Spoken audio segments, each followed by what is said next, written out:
apakah semua orang nanti endingnya di surga dan neraka? Jawabannya iya.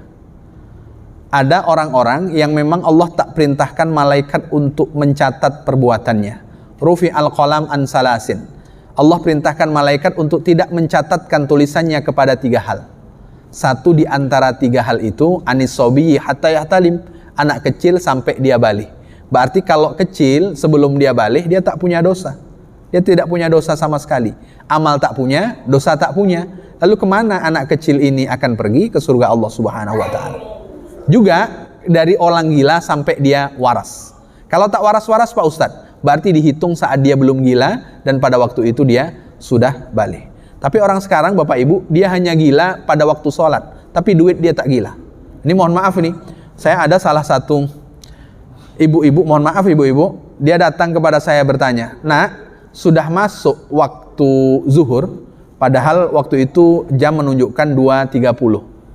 Kira-kira bagaimana?" Saya menjawab, "Nak, sudah masuk waktu zuhur, waktu itu jam menunjukkan 2.30. Kira-kira jawaban saya waktu itu, "Oh sudah Nek, sudah masuk dari tadi." Dah ini. Pekan berikutnya datang lagi dia menjumpai saya karena ada kajian di masjid itu, kajian tafsir juga dengan ibu-ibu. Datang lagi, "Nak, sudah masuk waktu zuhur jam 2.30. Akhirnya ibu-ibu sekitar itu menjelaskan, "Pak Ustadz, dia itu pikun." Oh, baru saya sadar. Ternyata 2 kali pertemuan saya berbicara dengan orang pikun.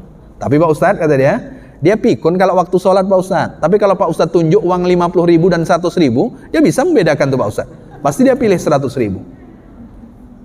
Saya lalu kebayang, begitu luar biasa. Belum lagi masuk dalam perjalanan akhiratnya, Allah Subhanahu wa ta'ala sudah tampakkan hal yang tidak baik di dalam kehidupannya.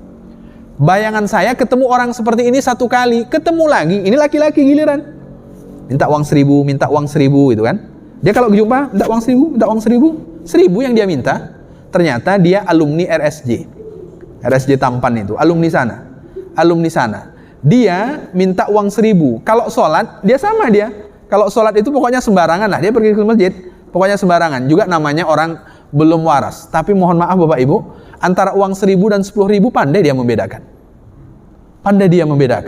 Maka Rasulullah mengajarkan kepada kita, Allahumma inni a'udzubika minal haram. Ya Allah, aku mohon perlindunganmu dari penyakit pikun.